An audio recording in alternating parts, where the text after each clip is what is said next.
Bienvenidos a la presentación Sanamente en tiempos de pandemia desde la perspectiva de la TREC. Estamos en el Congreso Iberoamericano de Salud Mental en búsqueda de las subjetividades, modalidad virtual, representando el país de Colombia con una praxis profesional en el eje de salud mental en pandemia. Mi nombre es Lina Marcela Rojas Reina, psicóloga de la Pontificia Universidad Javeriana, magíster en Educación y Desarrollo Humano de la Universidad de Manizales en asocio con el CINDE, docente investigadora universitaria con 15 años de experiencia en psicología clínica y actualmente vinculada a la Clínica Palmira. Damos inicio a la presentación. El programa Sanamente en tiempos de pandemia desde la perspectiva TREC es una iniciativa de la Clínica Palmira, propiamente del Comité de Gerencia, de donde surge la idea de generar un programa de salud mental. En el comité de gerencia se dieron cuenta de que en condiciones de pandemia estábamos teniendo serias dificultades para la atención de los colaboradores y de los pacientes que estaban llegando por diagnóstico COVID y algunas otras patologías de origen común. La propuesta de nosotros tiene 3 frentes de importancia, uno que corresponde a todo lo que es paciente diagnosticado COVID, a lo que nosotros llamamos paciente no COVID o paciente común y colaboradores de la institución Clínica Palmira. Les voy a ir contando poco a poco cómo se ha ido desarrollando la propuesta y todo lo que hemos logrado en el último año y 3 meses más o menos que hemos venido trabajando sobre el programa. Bueno, lo primero y lo más importante era que debíamos intervenir inmediatamente a los pacientes que estuvieran diagnosticados con SARS-CoV-2. ¿Por qué teníamos que estar ahí pendientes de ellos? Pues porque las condiciones en las que se inició la pandemia, la información que teníamos al respecto del virus y todo lo que se estaba manejando en información, en medios de comunicación, en las calles, en las personas de a pie, pues estaba generando mucho malestar a nivel general y sobre todo cuando ingresaban a la clínica. El interés de nosotros era abordar a las personas porque se estaba generando un desconocimiento en la comunidad sobre el tema de estar diagnosticado con COVID, los niveles de angustia que se habían venido presentando no solamente en los pacientes, sino también en los familiares de los pacientes.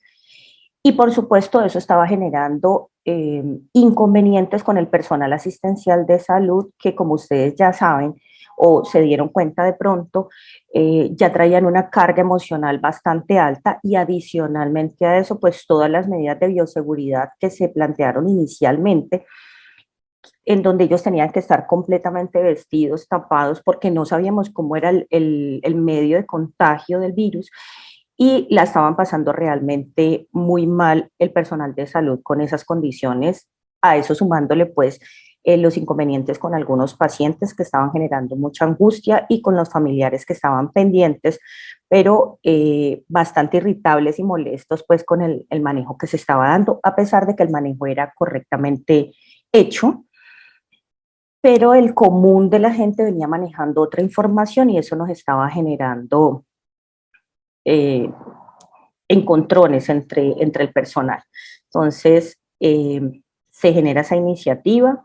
¿Cómo se trabaja con los pacientes? Entonces, les voy a hacer una descripción general de qué se planteó para trabajar con los pacientes. Inicialmente propusimos una intervención directa con los pacientes, pero como sabrán, pues inicialmente a nosotros, el personal de las especialidades, muy pocas veces podríamos ingresar al área donde estaban los pacientes COVID. Esta área fue denominada en nuestra institución como área gris. Nosotros no podíamos acceder directamente a los pacientes, solamente el personal asistencial, dígase médicos y personal de enfermería. Los demás especialidades teníamos que estar con asistencia telefónica, pero ya se podrán imaginar el inconveniente de la asistencia telefónica cuando los pacientes estaban con mascarilla, con dificultad respiratoria, completamente tapados y adicionalmente nuestro personal completamente tapado también por el tema del contagio. En las primeras versiones de la atención psicológica que se hizo con estos pacientes, por supuesto utilizamos el tema de la videollamada, se hacía una entrevista, Actualmente se hace una entrevista un poco más a profundidad, ya nosotros estamos autorizados a ingresar en área con medidas de bioseguridad.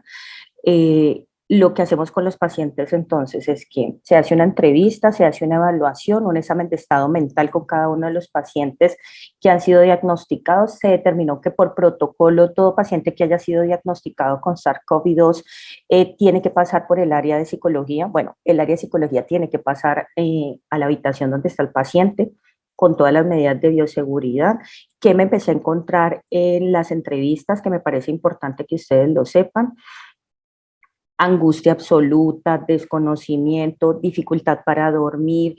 La mayoría de los pacientes me referían que tenían mucho miedo de quedarse dormidos, que la mascarilla se moviera y no pudieran respirar, o que cuando se despertaran estuvieran en la UCI en intubación, cosa que no es real, pero se estaba manejando en el imaginario de todas las personas que estaban allí. Adicionalmente, hicimos una intervención psicoeducativa, tanto con pacientes como con familiares de los pacientes, que hacíamos en ese momento. Entonces, se hacía una llamada telefónica a uno de los familiares principales. Por supuesto, había comunicación directa con ellos y con el paciente por medio de una tablet. Y lo que hacíamos nosotros era indicarle al familiar todas las condiciones en las que estaba el paciente, para que nos ayudaran desde casa a estabilizarlo y que empezara a disminuir un poquito la ansiedad que estaba presentando en el área. Adicionalmente a eso, pues explicarles todos los exámenes que se estaban realizando, todo lo que tenía que ver con el ambiente médico, explicarles que no necesariamente cuando el personal de medicina dice que está estable, eso quiere decir que es directamente correspondiente con una mejoría del paciente, explicarles cómo funciona el tema de la neumonía por COVID, los tratamientos que se estaban realizando en su momento, cada una de las variaciones que se fueron haciendo de los tratamientos conforme íbamos avanzando en las investigaciones acerca de qué le podía ayudar más a los pacientes en términos del tema respiratorio. Eso se estuvo manejando con pacientes y con familiares, aún se sigue manejando, obviamente con un volumen diferente de pacientes conforme han ido pasando los picos de atención. Entonces, hemos tenido 3 picos acá en Colombia. El último pico fue absolutamente adverso y agresivo con nosotros, tanto con las personas pacientes como con el personal asistencial. ¿Qué nos tocó a nosotros hacer? Empezar a generar otras estrategias, incluso para el personal asistencial, porque de verdad era bastante agotador y el número de fallecimientos fue bastante alto. Adicionalmente, el programa está orientado también a atender a otra serie de pacientes que no necesariamente están diagnosticados. Los pacientes que están en urgencias y en hospitalización, quienes son reconocidos como que está comprometida la salud mental y que requiere un manejo hospitalario. ¿Qué se logró identificar en estos pacientes? Se logró identificar patologías asociadas al aislamiento, al estrés y algunas que eran de origen común. De origen común, suponiendo nosotros de que había una historia que ya venía con el paciente y que ya se habían venido generando otras problemáticas en ellos.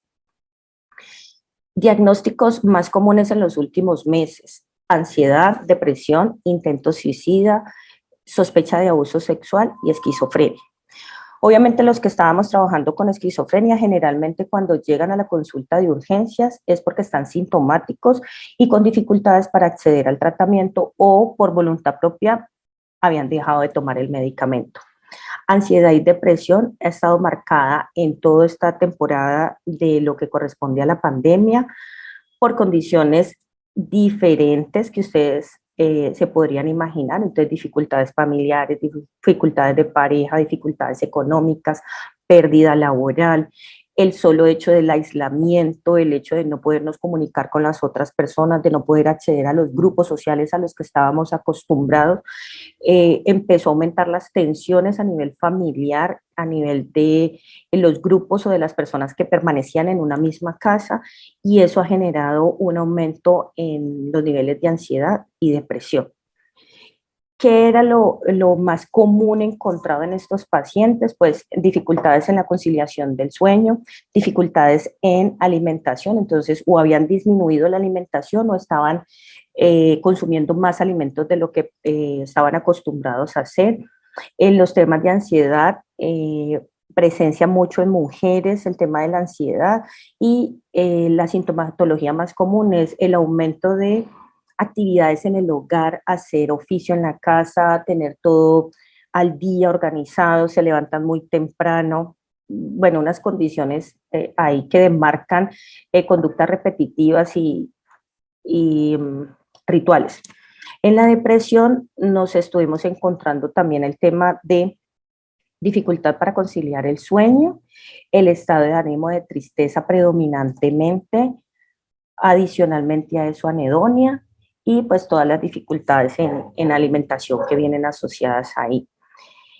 ¿Qué fue un descubrimiento para mí como psicóloga en este espacio que compartí con estos pacientes que venían llegando por ansiedad y por depresión? Que es cada vez más común que me refieran síntomas que corresponden a ansiedad y síntomas que corresponden a depresión, por lo que nosotros empezamos a clasificar con el personal médico una mayor cantidad de pacientes diagnosticados con un trastorno mixto entre ansiedad y depresión. Los ciclos cada vez son más rápidos y son unos síntomas muy marcados, casi que semanalmente podrían cambiar o cada 2 o 3 días podrían cambiar la sintomatología moviéndose entre ansiedad y depresión. El intento suicida, sí, hay presencia de esos. La población es muy variada, no podría yo decir que es una edad en particular. Hemos tenido casos desde los 12 años hasta los 50 años con intento suicida. ¿Cuáles han sido predominantes? El grupo de adultos jóvenes, los que están relacionados más o menos con una edad entre 19, 25, 26 años. Cada vez hay unas prácticas un poco más agresivas. ¿Cuál fue la práctica que más usaron en este periodo de tiempo que les estoy contando, que es más o menos un año? Intoxicación por medicamentos psiquiátricos, por paracetamol, lo que nosotros llamamos acá acetaminofén, que tiene una dosis exacta, incluso se han tomado la molestia de mirar cuál es la dosis exacta que corresponde para hacer una intoxicación agresiva y todas las complicaciones pues que esto conlleva, que es hacerle seguimiento médico y psicológico a estos pacientes por el tema de que intoxicación automáticamente puede generar daños en riñones, en hígado y en algunos otros de los órganos internos que están vinculados con el paso de sangre por el tema de la intoxicación. Sospecha de abuso sexual, empezamos teniendo un caso de vez en cuando, sí se presentan algunos, el tema de la cercanía y la familiaridad y el tema del aislamiento contribuyó mucho a que se detectara algunos que ya venían pasando o a que se exacerbara la aparición de la conducta de abuso sexual en familias. Edades de los pequeños pueden estar entre los 4 y 12, 15 años más o menos. Tuvimos un caso muy particular que fue ya con una señora adulta, digan ustedes con unos 40 años, pero fue por eh, consumo de alcohol, parejas, y bueno, finalmente la señora se la llevaron a la fuerza. Ya les hablé un poco pues de las dificultades familiares de pareja y económicas y pérdida laboral que han eh, coayudado a que aparezcan este tipo de sintomatologías y de diagnósticos. Patologías médicas, esto es muy importante que lo tengamos claro, empezaron a aparecer ya este año, no el año inmediatamente anterior, 2020, sino que este año empezaron a aparecer patologías médicas con complicaciones de síntomas y comorbilidad con salud mental. Me explico. Pacientes que habían tenido un diagnóstico, por ejemplo, hipertensión, cáncer, diabetes, nefropatía, cualquiera de esos, que son unas enfermedades crónicas que requieren medicamentos y cuidado especializado y sus controles con especialistas. ¿Qué pasó con estas personitas? Como hubo el periodo de pandemia en donde todos estuvimos en aislamiento, las personas empezaron a dilatar también la visita a los centros médicos por el miedo que le tenían a las instituciones médicas y se empezaron a complicar estas patologías. Por ende, nos hemos ido encontrando en el área de psicología asistencial pacientes con cáncer en fase 4, pacientes con diabetes mellitus ya con necesidad de amputación de alguno de sus miembros, pacientes con hipertensión que se les complicó bastante, que coexiste o tiene comorbilidad con obesidad mórbida.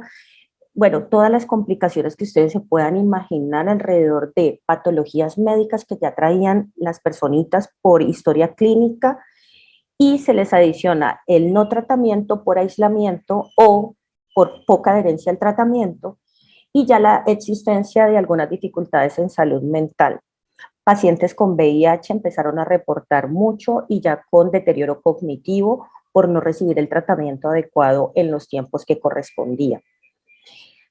Dificultades en el sistema de salud, bueno, hemos tenido serias dificultades con esto y es el tema de las instituciones de las clínicas o las instituciones de salud mental con cupos al tope. Yo creo que ustedes han escuchado que muchos de los países han estado con el tema de alerta roja, alerta naranja, la movilidad de los pacientes se ha limitado muchísimo, casi que todo el centro de estas remisiones y de esta movilidad es que logremos encontrar un cupo en otra institución que sea de mayor complejidad a la cual nosotros estamos vinculados. Las instituciones de salud mental cerraron casi que todos los cupos para recibir personal nuevo. Lo que nos están ayudando a hacer por ahora es una evaluación de psiquiatría, una evaluación general del paciente, asignación de medicamentos y manejo ambulatorio. Es al máximo que logramos llegar en los acuerdos que se han hecho con algunas de estas instituciones. ¿Por qué? Porque están al tope, porque se han aumentado, no sé si se han aumentado los casos o no sé si ya las personas traían toda la sintomatología y lo que hicimos fue verlas a flor de piel en el momento del aislamiento y del estrés y la angustia que generó el tema de pandemia. En cuanto a las estadísticas de casos clínicos que no corresponden con SARS-CoV, sino que corresponden con salud mental, iniciamos el año pasado con entre 1 y 4 pacientes mensuales. Pasamos a este año con entre 12 y 15 pacientes mensuales y tengo que decir con preocupación que en la actualidad, en el mes de septiembre, hemos manejado estas 2 semanas que llevamos o 3, entre 9 y 15 pacientes semanales. O sea, el aumento es significativo del manejo que requieren las personas de salud mental. Experiencia por mi parte, como personal asistencial, bueno, tengo que decirles que es muy interesante ver cómo se logra hacer un trabajo conjunto con los compañeros de diferentes áreas de la clínica, medicina general, medicina interna, traumatología, manejo del dolor, psiquiatría, nutrición, trabajo social, personal de enfermería, la jefe de talento humano, de calidad, de cuidado del paciente, el coordinador médico y por supuesto toda esta cabeza de gerencia. ¿Por qué? Porque cada una de las especialidades empezó a identificar que habían dificultades en temas de salud mental, empezaron a identificar síntomas. Adicionalmente a eso, hicimos unas capacitaciones con el personal asistencial y personal médico, en donde le explicábamos cuáles correspondían a unos reales síntomas que nos indicaran algo para salud mental o que estaba pasando algo con ese paciente. Cuando hicimos estas capacitaciones, automáticamente el personal asistencial empezó a identificar no solamente lo que tenía que ver con lo médico que ellos estaban tratando, sino con características emocionales, estados afectivos, empezaron a ayudarnos a identificar, por ejemplo, si no comían, si estaban teniendo dificultades en el sueño, en conciliar o en permanecer dormidos durante la noche y empezaron a reportar juiciosamente al área de psicología todos los pacientes que lograban pues tener el hallazgo allí. En cuanto a nivel personal, también la incertidumbre y la angustia, el miedo de todos nuestros colaboradores por el tema del manejo del virus. No sabíamos cómo se transmitía, todo lo que implicaba lo de bioseguridad, la incertidumbre de no saber qué iba a pasar al otro día, a veces llegar nosotros y tener una lista de pacientes organizada bien, los atendimos hoy y llegábamos al otro día y no había paciente. Entonces, para nosotros fue bastante desgastante emocionalmente, además que el manejo con los familiares, tratar de manejar un duelo con unas personas a las que en serio la están pasando muy mal y con todas las condiciones adversas, porque a veces no era un solo familiar enfermo con COVID, sino muchos familiares enfermos en diferentes clínicas. Eso nos costó bastante trabajo. El miedo de nosotros de llegar a nuestras casas y no llegar contagiosos, volver a hacer todas las medidas de bioseguridad, pero con la angustia todavía de que no nos podía dar tos, no nos podía dar carraspera en la garganta, no podíamos estornudar, porque automáticamente por estar en el sector salud nos volteaban a mirar o toda la gente empezaba a generar pues la idea de tener COVID, nosotros internamente todos los días revisándonos síntomas, te levantas de la cama y es pensando, tengo como carraspera, tos, no puedo respirar, y nos hacíamos el examen y realmente no estábamos COVID, o sea, nos hacían las preguntas y no correspondían con el listado de sintomatologías, entonces era muy particular esta condición. La desinformación de las personas del común, el comentario de las personas cercanas y el pánico colectivo fue una de las cosas que más nos afectó, no solamente al personal de salud, sino todas las personas que llegaron por diagnóstico COVID. Cuando llegaban las personas a la clínica, desafortunadamente ya llevaban 8, 15 días, 20 días, un mes sintomáticos. ¿Eso qué quiere decir? Que se nos complicó la neumonía, que se complicó todo el cuadro del paciente y que ha hecho daños orgánicos irremediables. Entonces, todos los comentarios de intubación, todos los comentarios acerca de que corrían más riesgo en la clínica, de que nosotros estábamos al pendiente era de meterlos a la UCI para cobrar más, absolutamente mentira, pero como se estaba manejando en el pánico colectivo que teníamos en ese momento, era muy poco lo que podíamos hacer con algunas de las personas que llegaron tarde al servicio. Desafortunadamente, muchos fallecimientos, muchas familias que vimos afectadas, familias completas que incluso estuvieron en la clínica y en diferentes clínicas del municipio de Palmira y nosotros enterados de los casos. Lo mejor que nos podrían ayudar a hacer en este momento y de ahora en adelante es optimizar la información que vamos a compartir para poder que las personas lleguen a tiempo, consulten a tiempo y nosotros podamos hacer una mejor labor con respecto a su salud. Acompañamiento a los colaboradores, que era el tercer punto que les había mencionado. Se estuvo trabajando para disminuir los factores de riesgo psicosocial, se les brindaron todas las condiciones de bioseguridad, estancia, en caso de ser necesario, estancia en lugares cercanos a la clínica para que no se tuvieran que desplazar y tener todo el cuidado. Acompañamiento presencial o virtual, se empezó a dar asesoría individual tanto para los colaboradores como para sus familias. Para las familias si era de manera virtual, los colaboradores podían asistir a consulta conmigo para hacer una revisión, un chequeo general, una entrevista general y recomendaciones básicas de cómo manejar la problemática que estaban presentando en este momento. Si en algún caso de los colaboradores identificábamos que no correspondía a una asesoría solamente o a una serie de recomendaciones para hacer ajustes, se iniciaba todo el plan de trabajo en relación con la ARL y la EPS. Entonces lo que hacíamos era hacer una remisión para que ellos pudieran acceder a una terapia más larga, porque por mis condiciones de compañera de trabajo de ellos, pues no es conveniente que esté con asesorías largas para ellos. Se hacen una, dos, tres asesorías más como seguimiento para ver cómo van las condiciones familiares o económicas o lo que sea que esté afectando al colaborador, pero no es una terapia larga.